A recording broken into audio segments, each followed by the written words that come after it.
Hello dear student, अगर आप class 10 2025 board exam की तैयारी कर रहे हो तो ये वीडियो आप सभी लोगों के लिए बहुत ही ज़्यादा इंपॉर्टेंट वीडियो है, क्योंकि आप सभी लोगों का जो अर्धवार्षिक का जो एग्ज़ाम है, ठीक है, जो आप लोगों की अर्धवार्षिक जो परीक्षा होगी वो आपकी सितंबर माह में होगी, यानी सितंबर के महीने में होगी।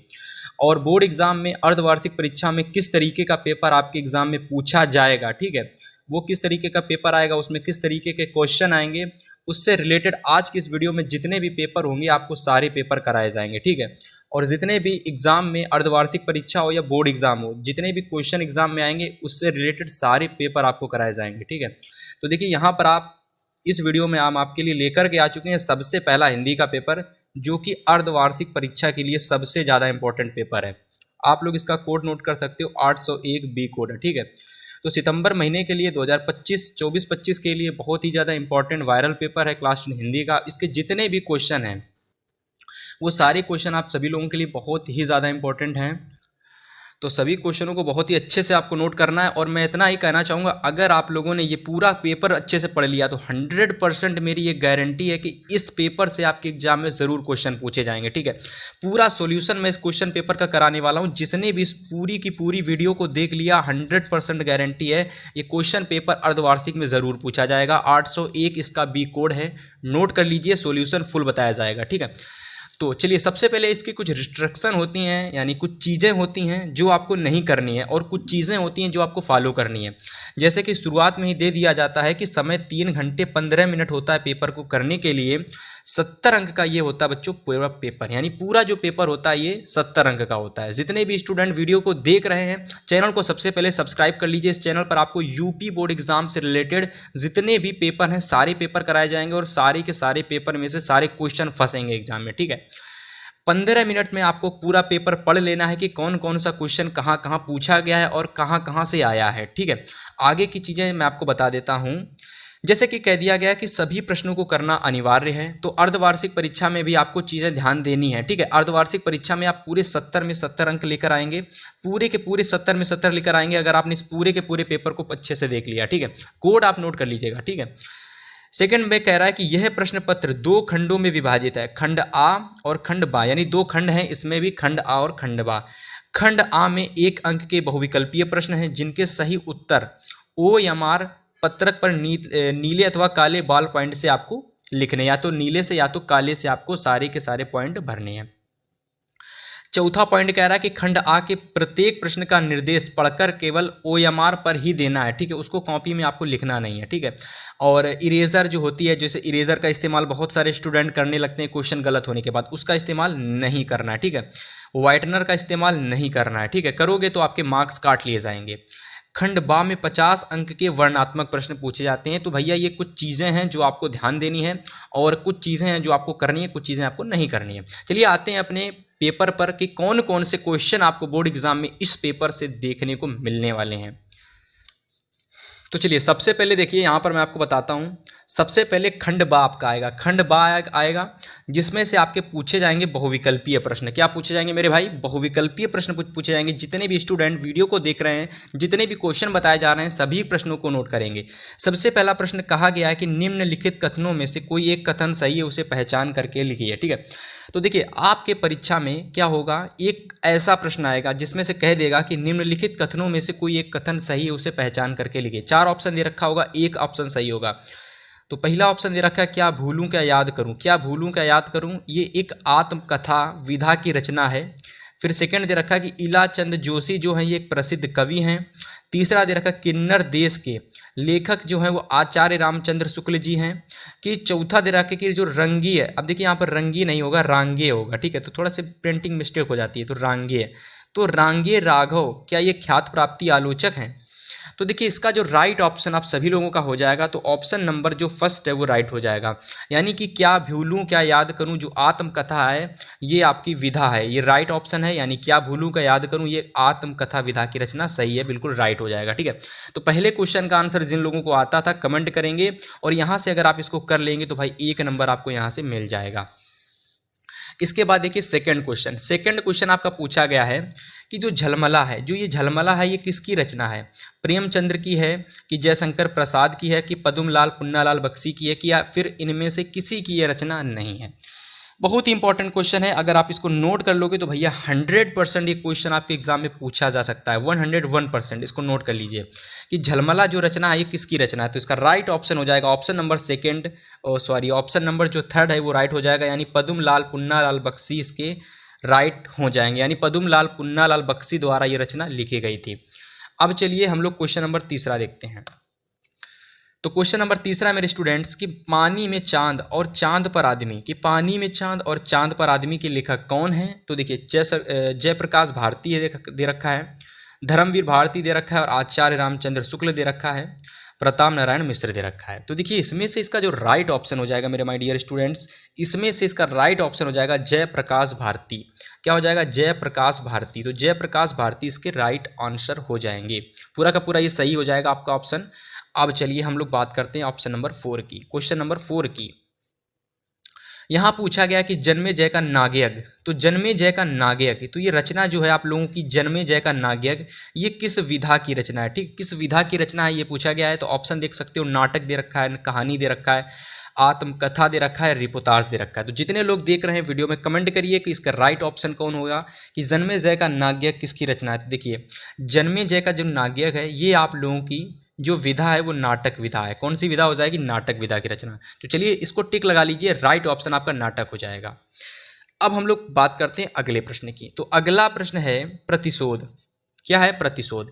पूछ रहा है कि प्रतिशोध किसकी रचना है मेरे भाई। तो प्रतिशोध आप लोगों की याद कर लेना, आंख मीच कर टिक लगा लेना कि विनायक, जो आपके विनायक दामोदर सावरकर हैं, ठीक है, सावरकर, ये उनकी एक इंपॉर्टेंट रचना है। तो देखिए जयप्रकाश भारती ये भी आपका नहीं होगा, भगवत चरण वर्मा ये भी आपका नहीं होगा, और ऑप्शन देख लेते हैं इसके, ठीक है, और ऑप्शन देख लेते हैं, जैसे कि आपका ये हो जाता है, देखिए यहाँ पर मथुरा नाथ शुक्ल, तो ये भी आपका नहीं होगा। राइट ऑप्शन आपका हो जाएगा यहाँ पर देखिए ऑप्शन नंबर 4 विनायक दामोदर सावरकर, ठीक है, सावरकर। तो ये इसके राइट ऑप्शन हो जाएंगे, यानी कि जो आप लोगों की रचना है प्रतिशोध ये किसकी रचना है? विनायक दामोदर सावरकर की, ठीक है। अब चलिए क्वेश्चन नंबर 6 देखते हैं। 6 नंबर क्वेश्चन है कि रामचंद्रिका के रचनाकार हैं। तो रामचंद्रिका जो आप लोगों की रचना है ये किसकी रचना है? तुलसीदास की है कि केशव दास की है कि जयशंकर प्रसाद की, कि मैथिली शरण गुप्त की है कि तुलसीदास की है। तो इसमें इसका राइट ऑप्शन आप लोगों का ऑप्शन नंबर 2 हो जाएगा कि केशव दास, यानी केशव दास के पूरे सही ऑप्शन हो जाएंगे। केशव दास की जो रचना है वो रामचंद्रिका है, ठीक है मेरे भाई। चलिए जितने लोग वीडियो को देख रहे हैं, जितने स्टूडेंट वीडियो को देख रहे हैं, सभी से इतना निवेदन है कि इस पूरे के पूरे क्वेश्चन पेपर को अच्छे से नोट कर लीजिए, इसके क्वेश्चंस को।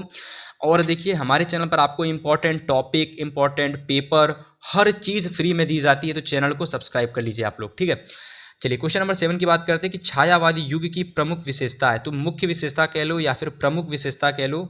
तो देखिए छायावादी युग की प्रमुख विशेषता जैसे कि जिसमें प्रकृति की चीज़ें दिखाई जाती हैं, ठीक है, लोगों से एक दूसरे से बातचीत को दर्शाया जाता है, थोड़ी सी ऐसी चीज़ें होती हैं जो जिससे कि शांति मिलती है, ठीक है। तो वो हमारी जितनी भी रचनाएं थी सब छायावादी में आती हैं। तो देखो युद्धों का वर्णन ये भी नहीं होगा, भक्ति की प्रधानता ये हो सकता है, यथार्थ चित्रण ये तो बिल्कुल नहीं हो सकता, चित्रण वाली चीज़ें नहीं थी। तो भक्ति की प्रधानता और प्रकृति का मानवीकरण ये दो मिलते जुलते हैं, लेकिन इसमें से जो राइट ऑप्शन दिख रहा है वो मेरे भाई प्रकृति का मानवीकरण होगा, ठीक है। क्या होगा? प्रकृति का मानवीकरण। अब इसमें से ये राइट ऑप्शन इसलिए होगा क्योंकि देखिए सबसे पहले प्रकृति की चीज़ें किसमें कही गई, तो प्रकृति वाले, तो ये इसका राइट हो जाएगा। अब हम बात करते हैं क्वेश्चन नंबर 8 की। तो 8 नंबर क्वेश्चन है दीप शिखा, कि दीप शिखा किसकी रचना है। तो देखिए दीप शिखा की 4 ऑप्शन दे रखे हैं, महादेवी वर्मा दे रखा है, सूर्यकांत त्रिपाठी निराला दे रखा है, मैथिली शरण गुप्त दे रखा है, और सुभद्रा कुमारी चौहान दे रखा है। तो देखिए दीप शिखा किसकी रचना है, तो दीप शिखा आप सभी लोगों की हो जाएगी यहाँ पर महादेवी वर्मा जी की रचना। कुछ इंपॉर्टेंट रचनाएं हैं जो आपको याद कर लेनी, जैसे दीप शिखा, यामा, झरना, ठीक है, आपकी चांद पत्रिका हो गई, ठीक है। ये सारी इंपॉर्टेंट महादेवी की रचनाएं हैं जो कि एग्जाम में पूछी जाती हैं, तो महादेवी इसके बिल्कुल करेक्ट ऑप्शन हो जाएंगे। अब हम बात करते हैं ऑप्शन नंबर 9 की, क्वेश्चन नंबर 9 की। तो 9 नंबर क्वेश्चन है कि लोकायतन, लोकायतन के कवि कौन है। तो लोकायतन 4 ऑप्शन दे रखे हैं, लोकायतन किसकी रचना है। तो लोकायतन किसकी रचना हो जाएगी, तो लोकायतन आपकी हो जाएगी सुमित्रा नंदन पंत की रचना। किसकी? सुमित्रा नंदन पंत की। चलिए अब हम बात करते हैं ऑप्शन नंबर यानी क्वेश्चन नंबर 10 की। तो 10 नंबर क्वेश्चन है श्रृंगार रस का स्थायी भाव। तो श्रृंगार रस का स्थायी भाव मेरे भाई क्या होगा? देखिए, जब आप लोग रस पढ़ रहे होगे, श्रृंगार रस, हास रस, श्रृंगार रस, हास रस, करुण रस, वीर रस, तो उन सभी में आप सभी लोगों ने इन सभी के स्थायी भाव जरूर पढ़े होंगे। तो रति नामक स्थायी भाव जब भाव विभाव अनुभाव से संयोग करता है तो वहाँ पर आपका क्या होता है? हास श्रृंगार रस होता है। क्या होता है? श्रृंगार रस होता है। तो इसका राइट ऑप्शन क्या हो जाएगा? पहला वाला ही हो जाएगा, रति। रति नामक स्थायी भाव जब भाव विभाव अनुभाव और संचारी भाव से संयोग करता है तो वहाँ पर श्रृंगार रस होता है। तो ये इसका राइट ऑप्शन हो जाएगा। तो अब हम बात करते हैं क्वेश्चन नंबर 11 की। 11 नंबर क्वेश्चन में दे रखा है कि उपमा के कितने अंग होते हैं? तो जो उपमा अलंकार होता है इसके कितने अंग होते हैं? तो उपमा अलंकार के 4 अंग होते हैं कि 5 अंग होते हैं कि 6 होते हैं कि 7, कितने होते हैं? तो 4 अंग होते हैं। इसके कितने? 4 अंग। तो यहाँ से देखिए आपके टोटल 11 प्रश्न कंप्लीट हो चुके हैं, जिसमें से मैं आपको शुरुआत के 10 प्रश्न जो मैंने बताए हैं, शुरुआत के जो 10 क्वेश्चन जिसमें आपको 10 अंक मिलेंगे अगर पूरे कर दोगे, तो वो आपके गद्य के क्वेश्चन थे और प्लस पद्य के क्वेश्चन थे। यानी अगर आपने गद्य के 5 नंबर वाले क्वेश्चन को कर लिया और पद्य के और 5 नंबर वाले क्वेश्चन को अगर आपने पूरा कर लिया तो यहाँ से 5 प्लस पूरे 10 नंबर आपको मिल जाएंगे। ठीक है, आप बस क्लास में जितनी पेपर वाली वीडियो आएंगी उन सभी को वीडियो को देखना है और इसके साथ साथ आपको कुछ इंपॉर्टेंट क्वेश्चंस की वीडियो भी आएंगी। उन सभी को अगर आप देखोगे तो 20 में 20 एमसीक्यू में आप पूरे के पूरे मार्क्स ले आओगे। ठीक है, केवल आपको प्रैक्टिस करनी है क्वेश्चंस की और प्रैक्टिस आपको इन सभी पेपर से हो जाएगी। ठीक है, और पेपर आपके एग्जाम के लिए बहुत ज़्यादा इंपॉर्टेंट हैं ये। चलिए अब हम बात करते हैं क्वेश्चन नंबर 12 की। चलिए क्वेश्चन नंबर देखते हैं 12 नंबर प्रश्न है कि सोरठा, जो आप लोगों का सोरठा ये छंद है। ठीक है, तो जो सोरठा छंद है इसके प्रथम एवं तृतीय चरण में कितनी मात्राएं होती हैं? तो आपको प्रश्न को सबसे पहले बहुत अच्छे से पढ़ना है। प्रश्न को पढ़ लिया, अब बताइए कि सोरठा जो होता है इसके पहले, ठीक है, पहले और तीसरे चरण में कितनी मात्राएं होती हैं। ठीक है, तो इसके पहले और तीसरे चरण में 11 मात्राएं होती हैं। दूसरे और चौथे चरण में इसमें आपकी 13 मात्राएं होती हैं। ठीक, कितनी? 13 मात्राएं। तो बात कर रहा है प्रथम और तृतीय चरण में तो 11 मात्राएं होती हैं, तो इसको नोट कर लोगे। अब हम बात करते हैं क्वेश्चन नंबर 13 की। 13 का सभी लोग जल्दी से राइट ऑप्शन बताइए क्या होगा। तो 13 नंबर प्रश्न दे रखा है कि उपदेश शब्द में प्रयुक्त उपसर्ग कौन सा है? तो बताइए सभी लोग जल्दी से कमेंट करिए कि जो क्वेश्चन है उपदेश, ये जो आपका दे रखा है उपदेश, इसमें उपसर्ग पूछा गया है कि यानी उपदेश है ये किस शब्द से मिला है। ठीक है, किस शब्द से मिलकर बना है? तो उपदेश आप सभी लोगों का उपशब्द किससे बनकर मिला है? उपशब्द से। किससे? उपशब्द से। उपसर्ग मतलब होता है कि कोई आगे शब्द दे रखा होगा और उसके पीछे हम कोई शब्द जोड़ करके एक नया शब्द बना देंगे तो उसको उपसर्ग कहते हैं। ठीक है, अब हम बात करते हैं 14 नंबर की। 14 नंबर क्वेश्चन में समास पूछा गया कि कौन सा समास होगा और किसमें होगा? तो सप्तार्थ में। किसमें? सप्तार्थ में। जो आपका सप्तार्थ दे रखा है इसमें कौन सा समास होगा? तो देखिए द्विग समास होगा, यानी द्विग समास होगा कि कर्मधारय समास होगा कि द्वंद्व समास होगा। अब देखिए यहाँ पर ये जो द्वंद्व है इसको जब हम लोग टाइपिंग करते हैं तो उसमें ये द्वंद्व इसी तरीके से लिखा रहता है, इस तरीके से लिख के नहीं आता है। ठीक है, इस तरीके से समझ में आ गया। तो ये आपका द्वंद्व समास दे रखा है, ये आपका बहुव्रीहि समास दे रखा है। कौन सा? बहुव्रीहि समास, बहुव्रीहि समास। तो इसका राइट ऑप्शन आप सभी लोगों का हो जाएगा ऑप्शन नंबर 3, यानी कि सप्तार्थ में समास होगा द्वंद्व समास। कौन सा? द्वंद्व समास। नोट कर लो इसको। अब हम बात करते हैं प्रश्न नंबर 15 की। प्रश्न नंबर 15 का राइट ऑप्शन क्या है? तो सभी लोग कमेंट करिए कि राइट ऑप्शन क्या होगा। अब प्रश्न है कि क्रोध, प्रश्न है क्रोध का पर्यायवाची क्या होगा। तो देखिए क्रोध आप सभी लोगों का दे रखा है, अब इसका पर्यायवाची बताना है तो आग होगा कि पावक होगा कि कुपित होगा कि मतलब कि उक्त सभी का मतलब सभी होंगे, यानी तीनों सही होंगे। तो देखो क्रोध का पर्यायवाची आग नहीं होता है, पावक भी नहीं होता है। आग तो आप वैसे भी नहीं होगा, पावक भी नहीं जानते, हवा वगैरह का होता है। तो क्रोध जो होता है ये कुपित का पर्यायवाची, किसका? कुपित का। तो इसको नोट कर लोगे, कुपति कह लो या फिर कुपित कह लो, कुछ भी कह सकते हो। क्वेश्चन नंबर 16 नंबर प्रश्न है कि युष्मभ्यम, क्या दे रखा है? युष्मभ्यम। तो युष्मभ्यम की विभक्ति एवं आपको वचन बताना है कि इसकी कौन सी विभक्ति और कौन सा वचन आप सभी लोगों का होगा। तो देखिए युष्मभ्यम में आप सभी लोगों का चतुर्थी विभक्ति होगी और बहुवचन होगा। क्या होगा? चतुर्थी विभक्ति होगी और बहुवचन होगा। तो ये सारे जो राइट आपको ऑप्शन दे रखे थे सारे गलत होंगे। अब देखो यहाँ पर आप सभी लोगों को युष्मभ्यम याद कर लेना है। ये प्रश्न इंपॉर्टेंट है, 2 से 3 बार कम से कम 2023 के 24 के एग्जाम में पूछा गया था। ठीक है, आपको 24 के लिए इसको नोट कर लेना है। अब हम बात करते हैं क्वेश्चन नंबर 17 के। 17 नंबर क्वेश्चन का आंसर बताइए सभी लोग कि वाक्य के कितने तत्व हैं, यानी जो वाक्य होता है इसके कितने तत्व होते हैं। 4 ऑप्शन दे रखे होंगे, तो 4 ऑप्शन में से सभी से सबसे पहले आपको राइट ऑप्शन इसका क्या है तो कमेंट करके बताइए इसका आंसर। इसका आंसर तुरंत कमेंट करके बताइए कि वाक्य के कितने तत्व होते हैं। तो देखिए यहाँ पर 4 ऑप्शन आपके दे रखे हैं, 8 तत्व होते हैं, कि 7 तत्व होते हैं, कि 5 तत्व होते हैं, कि 4 तत्व होते हैं। ठीक है, तो देखिए इसका राइट ऑप्शन आप सभी लोगों का हो जाएगा 4, यानी जो वाक्य होता है इसके 4 तत्व होते हैं। ठीक है, नोट कर लेंगे। 18 नंबर प्रश्न देखिए, अब इसका आंसर बताइए कि मोहन अच्छी पुस्तक पढ़ता है, ये किस प्रकार का वाक्य प्रयोग है। ठीक है, अब देखिए आपकी जो हिंदी है इसमें कुछ नई चीज़ें ऐड हुई हैं। ठीक है, वाक्य प्रयोग और वाक्य परिवर्तन। ठीक है, वाच्य प्रयोग और वाच्य परिवर्तन, तो उसी में से ये कुछ क्वेश्चंस होते हैं जो लास्ट के एमसीक्यू में बन जाते हैं। जैसे 18 नंबर प्रश्न बना है कि मोहन अच्छी पुस्तक पढ़ता है, तो जो मोहन है ये अच्छी पुस्तक पढ़ता है, ये किस प्रकार का वाक्य है, भावे प्रयोग है, ये किस प्रकार का वाक्य प्रयोग है, भावे प्रयोग वाक्य है कि कर्मणी प्रयोग वाक्य है कि कर्तरी प्रयोग वाक्य है, या फिर इनमें से कोई नहीं है। ठीक है, तो देखिए इसका राइट ऑप्शन आप सभी लोगों का हो जाएगा कर्तरी प्रयोग। ठीक है, क्या हो जाएगा, कर्तरी प्रयोग। ठीक है, तो कर्तरी प्रयोग है इसका राइट ऑप्शन, कर्तरी प्रयोग। अब हम बात करते हैं क्वेश्चन नंबर 19 की। अगर आपको 80 नंबर क्वेश्चन का आंसर पहले से पता था तो आप कमेंट करके ज़रूर बताएंगे। 19 नंबर क्वेश्चन की बात करेंगे कि गाय, बहुत आसान क्वेश्चन आ गया, कि गाय शब्द किस प्रकार की संज्ञा है। तो भाववाचक संज्ञा है, कि समूहवाचक संज्ञा है, कि जातिवाचक संज्ञा है, कि द्रव्यवाचक संज्ञा है। तो देखिए आपको कमेंट करना है कि जो गाय है ये किस प्रकार का संज्ञा है। तो देखिए समूहवाचक संज्ञा होगी कि भाववाचक होगी। भाव का मतलब बोलने वाली है, कि जातिवाचक संज्ञा, कि द्रव्यवाचक यानी जो तरल पदार्थ वाली संज्ञा है, कि समूह किसी चीज़ से जुड़ी हुई चीज़ है। तो देखिए ये एक जातिवाचक संज्ञा है। कैसी जातिवाचक, मनुष्य हो गया, कोई अगर पशु हो गया, जीव जंतु हो गया, तो सभी जातिवाचक संज्ञा में आते हैं। तो इसका राइट ऑप्शन आप सभी का जातिवाचक संज्ञा हो जाएगा। अब हम बात करते हैं क्वेश्चन नंबर 20 की, प्रश्न नंबर 20 की।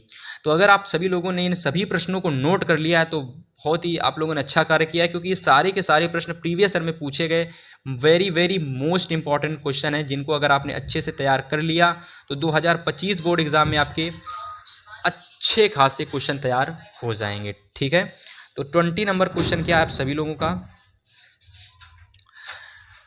20 नंबर प्रश्न। तो 20 नंबर प्रश्न आपका दे रखा है कि निम्नलिखित में से कौन सा वाक्य का भेद है। तो देखिए वाक्य का भेद आपका कर्तव्यवाच्य है, कृतर्यवाच्य है, कृतत्ववाच्य है, कि कर्मवाच्य है, कि भाववाच्य है, कि उपयुक्त सभी है। ठीक है, तो 20 नंबर का जो राइट ऑप्शन आप सभी लोगों का हो जाएगा कि निम्नलिखित इसमें जो वाक्य के भेद होते हैं वो तीनों के तीनों ही होते हैं। ठीक है, और ये मोस्ट इंपॉर्टेंट क्वेश्चन है 101% 2025 के लिए, इसको जरूर नोट कर लीजिएगा कि निम्नलिखित में से कौन सा वाक्य का भेद है। तो ये तीनों के तीनों वाक्य के भेद होते हैं। ठीक है मेरे भाई, तो राइट ऑप्शन हो जाएगा ऑप्शन नंबर 4। ठीक है, तो देखिए यहाँ से आप सभी लोगों के 20 के 20 नंबर पूरे के पूरे पक्के हो चुके हैं। ठीक है, अगर आपने ये वीडियो पूरा देख लिया तो 70 में 70 नंबर आपका पक्का हो जाएगा। इसलिए कह रहा हूँ ये पूरा पेपर आप सभी लोगों के लिए बहुत ही इंपॉर्टेंट है। अर्धवार्षिक परीक्षा में 100% ये क्वेश्चन पेपर आपके एग्जाम में ज़रूर आएगा। अब हम चलो बात करते हैं यहाँ की प्रश्नों की, यानी अब हम बात करते हैं वर्णनात्मक प्रश्नों की। खंड बा आ चुका है। खंड बा में हमारे क्या पूछे जाते हैं मेरे भाई, तो खंड बा में आप सभी लोगों के वर्णनात्मक प्रश्न आते हैं। क्या आते हैं, वर्णनात्मक प्रश्न। सबसे पहला प्रश्न आप सभी लोगों का क्या दे रखा है, तो सबसे पहला प्रश्न है कि निम्नलिखित गद्यांशों पर आधारित, क्या दे रखा है, दे रखा है कि निम्नलिखित गद्यांशों पर आधारित दिए गए प्रश्नों के उत्तर दीजिए। मतलब कि मेरे भाई यहाँ पर आप सभी के एग्जाम में 6 नंबर का क्या पूछा जाता है, तो 6 नंबर का आपके एग्जाम में पूछा जाता है एक गद्यांश। क्या पूछा जाता है, एक गद्यांश पूछा जाता है। अगर आप जिसको कर दोगे, यानी इस पर आधारित आपके एग्जाम में कुछ प्रश्न आते हैं जिनको कर दोगे तो 6 के 6 नंबर आपको पूरे के पूरे मिल जाएंगे। ठीक है, तो उम्मीद है आप सभी लोगों को गद्यांश के जो इम्पोर्टेंट क्वेश्चन है सभी लोगों को अनिवार्य है। ठीक है, तो सबसे पहला जो इम्पोर्टेंट गद्यांश है ये आपको नोट कर लेना है। ठीक है, जो है आप सभी का कि जो तरुण संसार के जीवन संग्राम से दूर है उन्हें संसार का चित्र बड़ा ही मनमोहक प्रतीत होता है। ठीक है मेरे भाई, जो वृद्धि हो गए हैं, जो अपनी बाल्यावस्था और तरुणावस्था से दूर हटाए हैं, उन्हें अपने अतीत काल की स्मृति बड़ा ही सुखद लगती है, बड़ी ही सुखद लगती है। आगे देखते हैं, बहुत ही इंपॉर्टेंट पेपर है। जिस भी स्टूडेंट ने पूरे के पूरे मेरे द्वारा बताए गए पेपरों को अच्छे से कर लिया, बोर्ड एग्जाम में 95 प्लस मार्क्स वो अच्छे से लेकर के आएंगे अर्धवार्षिक परीक्षा में, ठीक है। आगे देखिए, वे अतीत का ही स्वप्न देखते हैं। तरुण के लिए जैसे भविष्य उज्जवल होता है, वैसे ही वृद्धि के लिए अतीत वर्तमान से दोनों को असंतोष होता है। धर्म भविष्य को वर्तमान में लाना चाहते हैं और वृद्धि अतीत को खींचकर वर्तमान में देखना चाहते हैं। जो तरुण क्रांति के समर्थक होते हैं और वृद्धि अतीत गौरव के संरक्षक, इन्हीं दोनों के कारण वर्तमान सदैव शुद्ध रहता है और इसी से वर्तमान काल सदैव सुधारों का काल बना रहता है। तो जल्दी से सभी लोग एक काम करेंगे, मैं जितने इंपॉर्टेंट गद्यांश पद्यांश कराता हूँ, आप सभी को क्या करना है मेरे भाई, ज़्यादा काम नहीं करना। उन सभी इंपॉर्टेंट गद्यांश और पद्यांश को अपनी क्वेश्चन बैंक जो 2023 या 24 की क्वेश्चन बैंक है उसमें टिक लगा लेना है और इनको तैयार कर लेना है। ये देखिए 2025 यानी अर्धवार्षिक जो आपका सितंबर माह में आपका जरूर पूछा जाएगा ये वाला गद्यांश, ठीक है। तो इसको नोट कर लेना। अब इसके जो आंसर हैं, अगर आप इसको कर लोगे 2 नंबर यहाँ मिल जाएंगे, इसको कर लोगे 2 नंबर यहाँ मिल जाएंगे, इसको कर लोगे तो 2 नंबर यहाँ मिल जाएंगे। देखिए प्रश्न इसी तरीके से आता है कि आपको गद्यांश के पाठ का नाम लिखना है और लेखक का नाम लिखना है। जो गद्यांश दे रखा है उसके पाठ का नाम लिखना है और उसके लेखक का नाम लिखना है, ठीक है। इसके बाद क्या आता है, तो इसके बाद आपका आता है एग्जाम में कि जो भी गद्यांश दे रखा है, ठीक है, जो भी गद्यांश दे रखा है इसकी रेखांकित अंश की व्याख्या आपको करनी है। और साथ ही साथ आप सभी लोगों से रिलेटेड एक गद्यांश रिलेटेड एक क्वेश्चन पूछा जाएगा कि धर्म और वृद्धि यानी धर्म और वृद्धि दोनों क्या चाहते हैं, मतलब धर्म और वृद्धि दोनों क्या चाहते हैं, तो आपको बताना है, ठीक है। अब देखिए ये जो इंपॉर्टेंट गद्यांश है इसका सॉल्यूशन इतना मैं बताऊंगा कि मैंने इंपॉर्टेंट गद्यांश आपको बता दिया है। अब इसके इंपॉर्टेंट जो भी चीज़ें हैं वो आपको ढूंढ लेनी है, ठीक है। हालांकि मैं आपको इसका जो सॉल्यूशन है वो बताऊंगा, ठीक है। जितने भी इंपॉर्टेंट गद्यांश है सभी का सॉल्यूशन कराया जाएगा, लेकिन एक वीडियो में बहुत सारा पेपर कराएंगे तो 2 से 3 से 4 घंटे लग जाएंगे, ठीक है। जिसकी वजह से मैं जो इंपॉर्टेंट क्वेश्चन है और साथ में जो बहुविकल्पी प्रश्न है, जो चीज़ें हैं, मैं आपको सारी चीज़ें बताऊंगा। बस इन पेपर के क्वेश्चन को आपको नोट कर लेना है बस, ठीक है। अब अथवा में जो क्वेश्चन दिया गया है ये वाला प्रश्न है, ये हालांकि ये आया तो अथवा में है, लेकिन 101% चांस है कि ये क्वेश्चन आपका अर्धवार्षिक परीक्षा में ज़रूर आएगा, क्योंकि ये 2024 में 2 सेट में आया था कम से कम, और 2023 में भी 2 सेटों में पूछा गया था, ठीक है। 2024 के 2 सेट और 2024 के 23 के 2 सेटों में पूछा गया प्रश्न है, बहुत इंपॉर्टेंट है। नोट कर लेंगे इसको आप लोग कि अजंता संसार बहुत ही इंपॉर्टेंट है, अजंता चैप्टर से लिया गया है कि अजंता संसार की चित्रकला में अपनी अद्वितीय स्थान रखती है। इतनी ही प्राचीन काल के, इतने संजीव, इतने गतिमान, इतनी बहुत संख्या कथा प्राण चित्र कहीं नहीं बने। अजंता के चित्रों ने देश विदेश सर्वत्र की चित्रकला को प्रभावित किया। उसका प्रभाव पूर्व देशों की कला पर है और मध्य पश्चिमी एशिया भी उसके कलाकार प्रभाव से वंचित ना रह सका, ठीक है। मतलब कि देखिए आपको थोड़ी सी अटपटी लैंग्वेज होती है गद्यांश की, अब इसको आपको सरल लैंग्वेज में बना करके लिखना पड़ता है, ठीक है। तो 3 प्रश्न आते हैं, तो इसको कर लोगे 2 नंबर यहाँ मिल जाएंगे, इसको कर लोगे 2 यहाँ मिल जाएंगे और इसको कर लोगे 2 नंबर यहाँ मिल जाएंगे। टोटल 6 नंबर का क्वेश्चन आता, कर लोगे 6 नंबर मिल जाएगा और 101% क्वेश्चन की चांस है कि आएगा। तो जल्दी से इसका स्क्रीनशॉट ले लो और कहीं ना कहीं आपको ये क्वेश्चन मिल जाए तो बस उसको नोट कर लो, ठीक है। सितंबर महीने में जो अर्धवार्षिक परीक्षा होने वाली है उसमें ये प्रश्न आपका जरूर आएगा। चलिए अब हम बात करते हैं अगली क्वेश्चन नंबर 2 की। तो वर्णात्मक का क्वेश्चन नंबर 2 है, कह रहा है कि निम्नलिखित पदार्थ नहीं होगा, यहाँ पर पदार्थ नहीं होगा, यहाँ पर आपका पद्यांश होगा। क्या होगा? पद्यांश, ठीक है। क्या होगा? पद्यांश। तो कह रहा है कि निम्नलिखित पद्यांश पर आधारित दिए गए प्रश्नों के उत्तर दीजिए। अगर उत्तर पूरे के पूरे दे दोगे तो 6 में 6 पूरे नंबर मिल जाएंगे। एवरी क्वेश्चन 2 नंबर का होगा, यानी प्रत्येक क्वेश्चन 2-2 नंबर का है, ठीक है। तो चलिए पढ़ते हैं। ऊधो मन ना भय 10-20, ऊधो मन ना भय 10-20। तो ये क्वेश्चन आप सभी को, जो चैप्टर आप सभी लोगों का दिया गया है 2nd चैप्टर है, ठीक है। आप सभी लोगों को देखिए पद्यांश में जब आप 2nd चैप्टर खोलेंगे तो वहाँ पर आपको, जिसमें आप सभी को पता है कि जो गोपियाँ हैं उन्होंने किस तरीके से श्री कृष्ण की लीला का वर्णन किया है, उस चैप्टर से लिया गया प्रश्न है, ठीक है। पद्यांश कि ऊधो मन ना भय 10-20 एक हुतो, ठीक है, एक हुतो सो गयो श्याम संग अब राधे ईश, ठीक है। आगे देखिए, आगे दे रखा है कि इंद्र स्थिल भई, यानी जो इंद्रियां हैं वो स्थिल भई, केशव बिन ज्यों बिन शीश, आशा लगित रहित तन श्वासा, जो वही कोटि बरिस। तो इस तरीके से आप सभी लोगों का ये पद्यांश दे रखा है, पूरा का पूरा पद्यांश अच्छे से पढ़ लीजिए। और 100% मैं ये देखिए, ये जितने भी मैं आपको चीज़ें करा रहा हूँ इस पेपर की सभी मोस्ट इंपॉर्टेंट चीज़ें हैं। और इन सभी से मैं यही कहना चाहूँगा कि जो जो मैं करा रहा हूँ वो सभी प्रश्न आपको नोट कर लेने हैं सबसे पहले, ठीक है।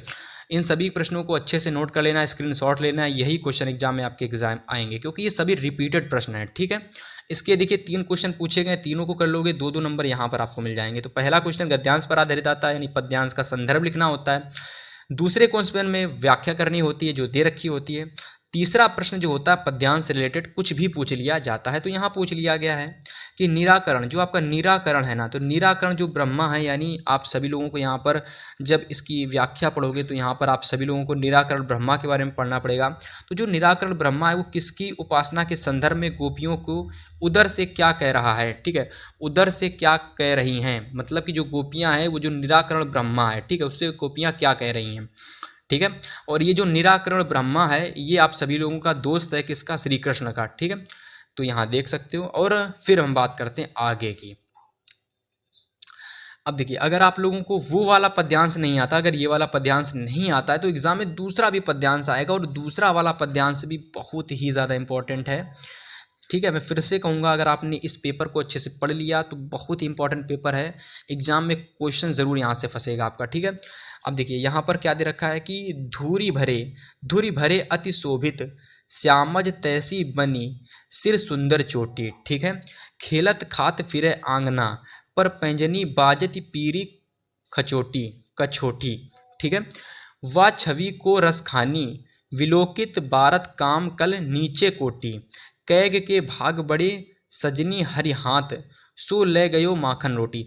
देखो यहाँ पर ये जो भाषा होती है हिंदी भाषा नहीं होती है, ठीक है, ब्रज भाषा होती है, ठीक है, शुद्ध घड़ी बोली नहीं होती है। तो इस वजह से आपको हो सकता हो ये भाषा समझ में ना आए, तो इसलिए मैं कहूँगा सबसे पहले इसका स्क्रीनशॉट ले लो, तुरंत लो, और अभी के अभी लो, और तुरंत जाओ, मतलब वीडियो ख़त्म होने के बाद जाना और इस पद्यांश को अपनी बुक में ढूंढने लगना। ये पद्यांश मिल जाएगा। इसके हालांकि इसकी ये वाला प्रश्न आप तीसरा वाला मत तैयार करना, लेकिन ये जो ऊपर के प्रश्न है इसका संदर्भ जरूर तैयार कर लेना, इसके रेखांकित अंशों की व्याख्या भी तैयार कर लेना। और ये वाला प्रश्न ये मैंने क्यों लिखा है, क्योंकि ये 2025 बोर्ड एग्जाम से रिलेटेड क्वेश्चन है, एग्जाम में पूछा जाएगा, क्योंकि भाई 2 से 3 बार पूछा जा चुका है और काफ़ी बार आया है। तो इस वजह से इस प्रश्न को मैंने लिया कि श्री कृष्ण के सौंदर्य का वर्णन करें, यानी जो श्री कृष्ण है इनके सौंदर्य का आपको वर्णन करना है। बहुत बार ये प्रश्न आया इस पद्यांश का, ये वाला प्रश्न, ठीक है, नोट कर लोगे इस प्रश्न को 100% कर लेना, और भी इसके जो पद्यांशों के प्रश्न होंगे उनको भी कर लेना, ठीक है। चलिए अब बात करते हैं क्वेश्चन नंबर 3 की। हिंदी का क्वेश्चन नंबर 3 है कि निम्नलिखित संस्कृत गद्यांशों का संदर्भ लिखिए। बहुत सारे स्टूडेंट ये कह रहे होंगे कि पद्यांश बता दिया, गद्यांश बता दिया, आप संस्कृत के गद्यांश पद्यांश में कौन कौन से इंपॉर्टेंट होंगे, तो वो देखते हैं आप लोग।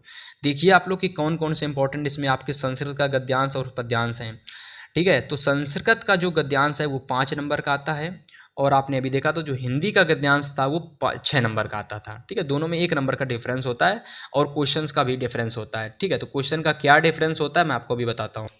चलिए तो अब हम बात करते हैं, जैसा कि मैंने आपको बताया था कि भाई इसमें जो संस्कृत का जो गद्यांश आता है, ठीक है, इसमें थोड़ा डिफरेंस होता है कि भाई इसमें आपको केवल और केवल मैं आपको बता दूं क्या क्या करना होता है। तो जैसा कि आप देख सकते हो कि इसमें केवल और केवल आपको संस्कृत का गद्यांश का संदर्भ और हिंदी में अनुवाद करना पड़ता है, ठीक है। अब जो संस्कृत का जो संदर्भ होता है इसको 2 नंबर में मिलता है, और इसको कर लोगे तो 3 नंबर मिलता है। तो टोटल अगर मिला लोगे तो टोटल 5 नंबर आपका यहाँ से मिल जाता है, ठीक है।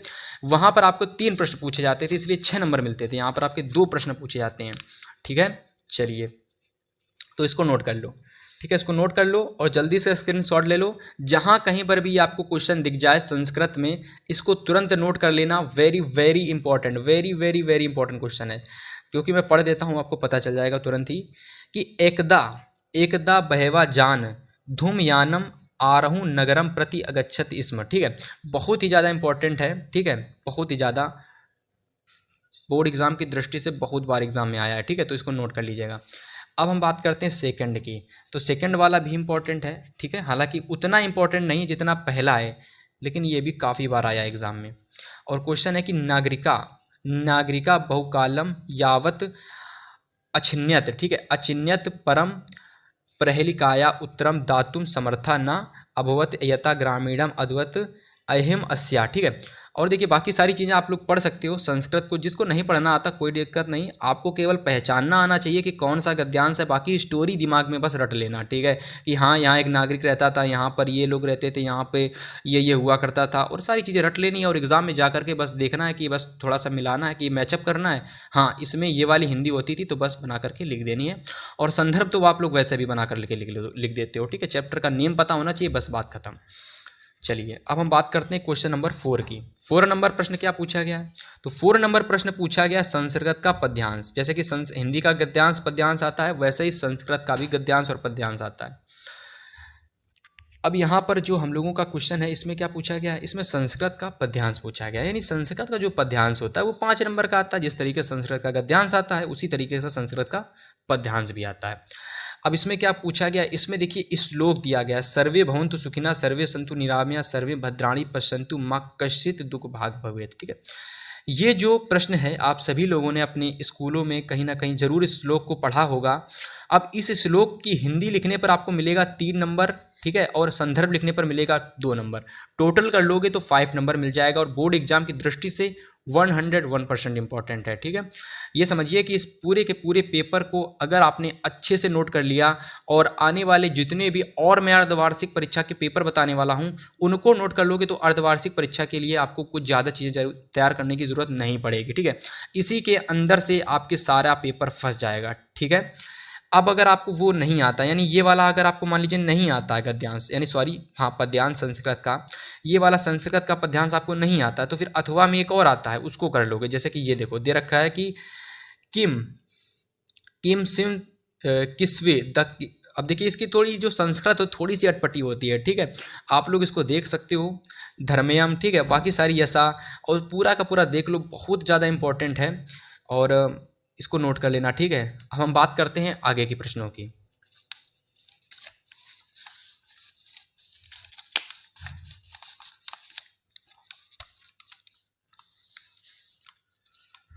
चलिए तो क्वेश्चन नंबर 4 कंप्लीट हो चुका है। हिंदी का 5 नंबर क्वेश्चन क्या दे रखा है स्टूडेंट, देखिए 5 नंबर प्रश्न आप सभी के एग्जाम में खंड काव्य पूछा जाता है और बहुत सारे जो स्टूडेंट हैं वो इस प्रश्न को लेकर चिंतित रहते हैं, डाउट बना रहता है कि जो खंड काव्य है वो हम किस तरीके से और कैसे तैयार करें। तो मेरे भाई अगर आप लोग कानपुर से बिलोंग करते हो या फिर अलीगढ़ से बिलोंग करते हो तो जिस भी जिले से आप बिलोंग करते हो जिला के हिसाब से आपका खंड काव्य आपको तैयार करना होता है, ठीक है।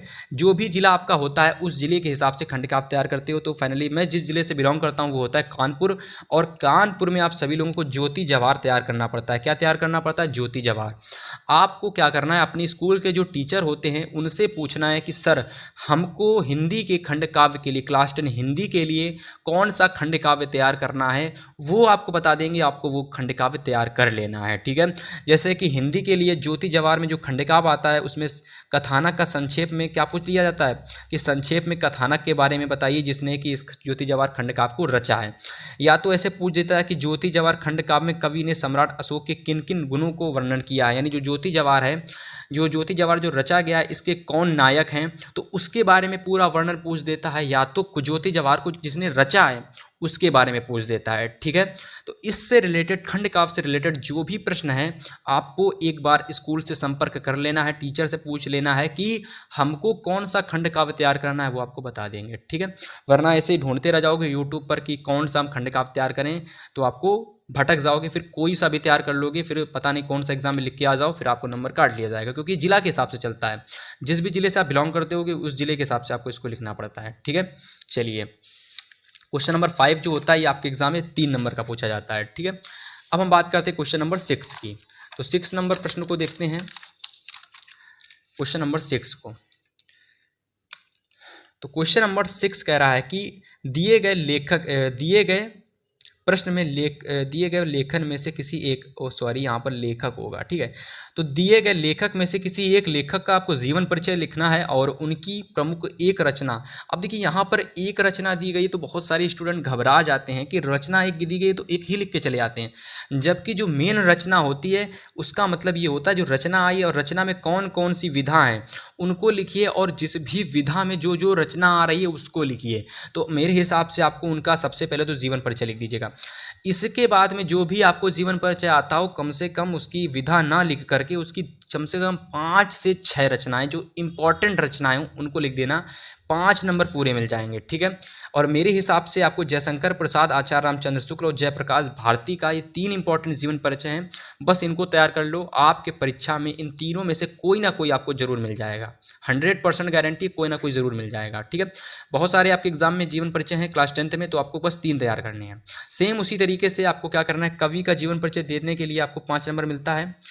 उसी तरीके से यहाँ पर भी होता है कि जीवन परिचय करने के बाद में रचना पूछी आती है और एक रचना लिखा होता है, लेकिन एक नहीं करना है। अगर एक कर दोगे तो फिर नंबर काट दिया जाएगा, तो आधा ही नंबर मिले आपको रचना के लिए। तो कम से कम आपको 5 से 6 रचनाएं करनी, कम से कम, ज़्यादा से ज़्यादा तो आप लोग कितनी भी कर सकते हो, ठीक है। कम से कम आपको 5 से 6 रचना करके आनी है। और देखिए, तुलसीदास, रसखान, महादेवी वर्मा, राम नरेश त्रिपाठी, ये 4 इंपॉर्टेंट जीवन परिचय में से आपको महादेवी वर्मा हो गया, तुलसीदास और राम नरेश त्रिपाठी के साथ साथ और सुमित्रा नंदन पंत का भी इंपॉर्टेंट होता है, बस उतना तैयार कर लो बस, ठीक है। अब यहाँ पर प्रश्न की अगर क्वेश्चन पेपर की बात करें तो 4 में से जो भी आपको आता है आप वो तैयार कर सकते हो। चलिए अब हम बात करते हैं क्वेश्चन नंबर 7 की। तो 7 नंबर में जो प्रश्न दे रखा है इसमें हमसे कह रहा है कि अपनी पाठ्य पुस्तक में से, है ना, पाठ्य पुस्तक में से प्रशांत मतलब कि कोई एक श्लोक लिखिए, अपनी पाठ्य पुस्तक में से कोई एक श्लोक लिखिए जो कि प्रश्न पत्र में ना आया हो। बहुत सारे स्टूडेंट वही लिख देते हैं जो प्रश्न पत्र में आ जाता है, तो आपको वो नहीं लिखना है, ठीक है। पूरा लिख दोगे 2 नंबर मिल जाएंगे, ठीक है। याद रखना, वो नहीं लिखना, वो मत लिखना जो प्रश्न पत्र में आया हो, ठीक है। चलिए 8 नंबर प्रश्न है कि वाद विवाद प्रतियोगिता में प्रथम स्थान प्राप्त करने पर अपने चचेरे भाई को बधाई पत्र लिखिए। मतलब पत्र लिखना, लिख दोगे तो 4 नंबर यहाँ पर मिल जाएगा, ठीक है। चलिए अब हम बात करते हैं क्वेश्चन नंबर 9 की। तो प्रश्न नंबर 9, अब 9 से पहले यहाँ पर अथवा में आते हैं 2 पत्र, 2 में से कोई एक पत्र करना होता है जिसके लिए 4 मार्क्स दिया जाता है। तो अगर आपको वो नहीं आता तो लिख दोगे शहर की साफ सफाई हेतु अपने शहर को मुख्य नगर अधिकारी को एक पत्र लिखना, यानी जो शहर की ये साफ सफाई करवानी है तो उससे रिलेटेड एक पत्र आपको अपने लिखना नगर निगम अधिकारी को, तो उस पर आधारित पत्र लिख दोगे, 4 नंबर मिल जाएंगे। प्रश्न नंबर 9 देख लीजिए। 9 नंबर प्रश्न में कह रहा है कि निम्नलिखित प्रश्नों में से किन्हीं 2 प्रश्नों के उत्तर दीजिए संस्कृत में। तो चंद्रशेखरा स्वनाम किम अकथयत, भारतीय संस्कृति का संगम स्थला अस्ति, भारतीय संस्कृति मूलम किम अस्ति। 3 प्रश्नों में से जो भी प्रश्न आपको आ रहा है, अब ये तीनों के तीनों वेरी वेरी इंपॉर्टेंट क्वेश्चन थे, ठीक है। तीनों के तीनों वेरी वेरी इंपॉर्टेंट क्वेश्चन थे, तो मैंने तीनों को आपको बता दिया। और तीनों के तीनों में से कोई ना कोई क्वेश्चन आपके एग्जाम में ज़रूर आएगा। हो सकता हो तीनों के तीनों आ जाए और 2 ही आपको करने पड़ेंगे। तो आपको 2 करने पड़ेंगे तो केवल आपको 2 मिल जाएगा, यहाँ पर 4 अंक कर दोगे, ठीक है। अब लास्ट प्रश्न जो पूछा जाता है वो आता है निबंध पर। निबंध कितने नंबर का, तो 7 नंबर का होता है। 7 नंबर का निबंध पूरा का पूरा अच्छे से कर दोगे तो 7 नंबर आपको यहाँ से मिल जाएगा। अब इसमें कौन कौन सा पूछा गया, तो इंटरनेट का पूछा गया है, नई शिक्षा नीति पूछी गई है, ठीक है। थिस आर्ट एंड्स लाभ, यानी कि इसको देख सकते हो, इसकी थोड़ी सी कौन सा है इसको मैं बताऊंगा बाद में। प्रदूषण की समस्या समाधान और आत्मनिर्भर भारत, ठीक है। तो इस तरीके से देख सकते हो आप सभी लोग कि मैंने पूरा का पूरा आपको क्वेश्चन पेपर बता दिया, जो कि अर्धवार्षिक परीक्षा के लिए सबसे ज़्यादा इंपॉर्टेंट 2025 के लिए पेपर है ये। 100% गारंटी ले रहा हूँ। अगर आपने चैनल को सब्सक्राइब करके मेरे बताए गए इन पेपरों को अच्छे से देख लिया तो 70 में कम से कम आप सभी लोग 65 नंबर तो ईजिली ले आओगे, ठीक है, हिंदी में या फिर एवरी सब्जेक्ट में। तो चैनल को सब्सक्राइब करके रखना, बेल नोटिफिकेशन को भी ऑन करके रखना, ताकि आने वाली हर एक वीडियो की नोटिफिकेशन आप तक तुरंत मिले और पहले मिले। तो चलिए इस वीडियो को इतना ही रखते हैं, मिलेंगे आपसे नेक्स्ट वीडियो में, तब तक के लिए गुड बाय, गुड लक।